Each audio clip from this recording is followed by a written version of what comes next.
नमस्कार, news nation देख रहे हैं आप और न्यूज नेशन पे खबरों की शुरुआत करेंगे बड़ी खबर के साथ। और बड़ी खबर यह है कि न्यूज नेशन पर खबर दिखाए जाने के बाद एक बड़ा असर हुआ है और खबर थी नोएडा के स्टेप बाय स्टेप स्कूल से जुड़ी हुई, जिसने अब माफी मांगी है। लेकिन स्कूल ने बिना शर्त प्रशासन से माफी मांगी है। फूड पॉइजनिंग की घटना को दुखद बताते हुए प्रशासन से खत के जरिए स्कूल ने माफी मांगी है। ये फिलहाल अपडेट आ रही है। आपको बता दें कि पिछले 4 दिनों से न्यूज नेशन इस खबर को प्रमुखता से दिखा रहा है, जहां लगभग 150 बच्चों की स्कूल में खाना खाने से फूड पॉइजनिंग की शिकायत उनमें हुई, जिसके बाद उन्हें अस्पताल में भर्ती किया गया। कुछ बच्चे ऐसे थे जिनकी हालत ज्यादा बिगड़ गई थी, जिन्हें अस्पताल में रखा गया।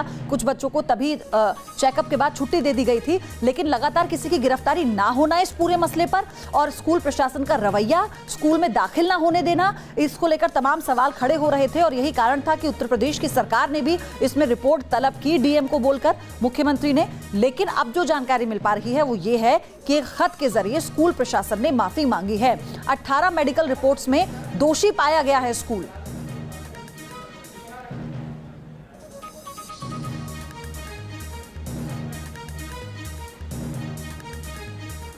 नोएडा के स्टेप बाय स्टेप स्कूल में बच्चों को फूड पॉइजनिंग हुई। करीब 150 बच्चे अस्पताल में भर्ती भी रहे। हंगामा मचा और जांच की बात भी हुई। लेकिन घटना को 3 दिन बीतने के बावजूद स्कूल के खिलाफ कोई कार्रवाई नहीं हुई। 3 दिन से ज्यादा का वक्त बीत चुका है, लेकिन नोएडा के स्टेप बाय स्टेप स्कूल पर किसी भी तरह की कोई भी कार्रवाई प्रशासन की तरफ से नहीं की गई है। करीब 150 बच्चे जहरीला खाना खाने की वजह से बीमार पड़ गए थे, जिसके बाद स्कूल प्रशासन ने इस मामले को दबाने की कोशिश की। लेकिन जब ये मामला पूरा संज्ञान में आया, उसके बाद मजिस्ट्रेट ने FIR भी दर्ज कराई। कांग्रेस और समाजवादी पार्टी का आरोप है कि स्कूल पर कार्रवाई इसलिए नहीं हो रही क्योंकि सरकार पूंजीपतियों की हितैषी है। समझता हूँ कि जो ये स्कूल स्टेप बाय स्टेप है, इसमें भी ऐसे कुछ होगा क्योंकि व्यापारियों की सरकार है। सरकार व्यापारियों की सुनेगी, एक आम जनता की, एक आम माँ बाप की सरकार क्यों सुनने जा रही है। हम तो यही चाहेंगे कि सख्त से सख्त एक्शन होना चाहिए और शिक्षा जो है व्यवसाय नहीं है, और इसमें क्योंकि फूड पॉइजनिंग हुई है तो सख्त से सख्त कार्रवाई होनी चाहिए। वर्तमान सरकार हर तरीके से जो पूंजीपतियों को संरक्षण दे रही है, स्कूल पूंजीपतियों का है, इसके खिलाफ कानूनन पूरी तरीके से वैधानिक कार्रवाई होनी चाहिए और कठोरतम दंड का प्रावधान होना चाहिए। हालांकि बीजेपी इस मामले पर बचाव कर रही है। मामला सीएम के संज्ञान में होने की बात कही जा रही है।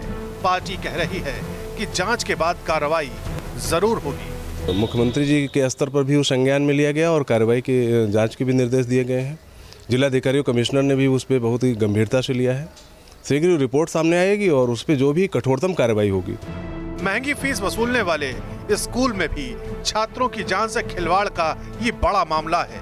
लेकिन स्कूल पर कार्रवाई नहीं होने से शासन और प्रशासन दोनों ही सवालों के घेरे में है। नोएडा से अभिषेक पांडे, लखनऊ से विनीत दुबे के साथ team news nation.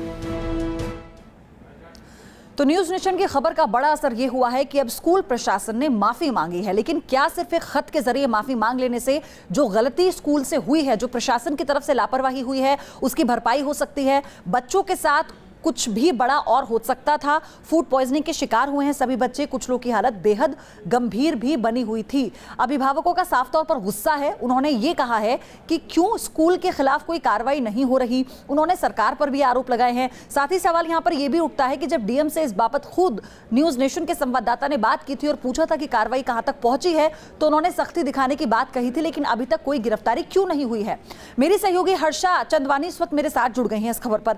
Harsha, school ने खत के जरिए माफी मांग ली, 4 दिन बाद आप माफी मांग रहे हैं। आप अपने जो भी अगर अंदर कुछ हुआ है, लापरवाही हुई है, किसी एडमिन लेवल पर हुई है, किसी मैनेजमेंट लेवल पर हुई है, आप किसी को बर्खास्त नहीं करते हैं, पुलिस किसी को गिरफ्तार नहीं करती है, तो क्या इससे भरपाई हो जाएगी? बस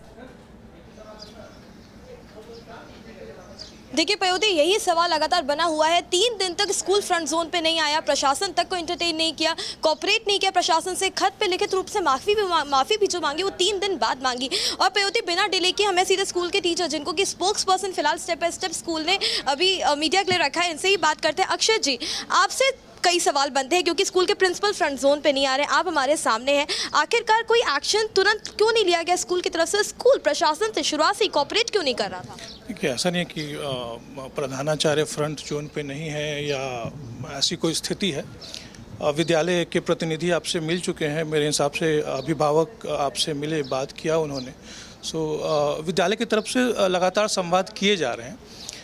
पहली बात मैं ये बता दूं कि आज विद्यालय नियमित रूप से जिस समय पर खुलता है उस समय खुला और भारी संख्या में विद्यार्थी आए हैं और बिल्कुल सामान्य ढंग से पाठ्यचर्या पठन की गतिविधियां चल रही हैं। 3 दिन ये सभी चीज़ें सामान्य नहीं थी और इतने ज़्यादा, मैं आपको बताऊं सीएमओ ने जो डाटा दिया था लगभग 150 बच्चों का वो डाटा था जो कि अलग अलग अस्पतालों में एडमिट थे। एक साथ 150 बच्चों का बीमार पड़ना, लिहाजा ये सवाल उठते हैं क्योंकि कैंटीन का लाइसेंस भी रद्द किया गया है। ऐसे में अभिभावक पहले सामने नहीं आए और अब जब सामने आ रहे हैं तो स्कूल की तारीफें कर रहे हैं।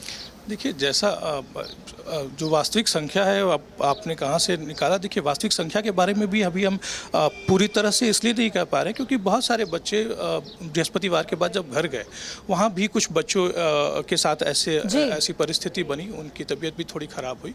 तो हम पूरी जो वास्तविक संख्या जैसा कि ये भी कह रहे हैं और हमने खुद भी देखा जब और तमाम सहयोगी पहुंचे थे बात करने के लिए अभिभावकों से, तो एक अलग तरह का दबाव उन पर देखने को मिल रहा था। उनको इस बात का डर था कहीं उनके बच्चे की टीसी काट के उन्हें बाहर ना कर दिया जाए। तो ये भी एक कारण यहाँ पर बताया जा रहा है। लेकिन सवाल सिर्फ स्कूल प्रशासन से जुड़ा है और या फिर पुलिस से जुड़ा हुआ है, सरकार से जुड़ा हुआ है कि सख्ती कब होगी और कब स्कूलों की मनमानी पर लगाम लग पाएगी।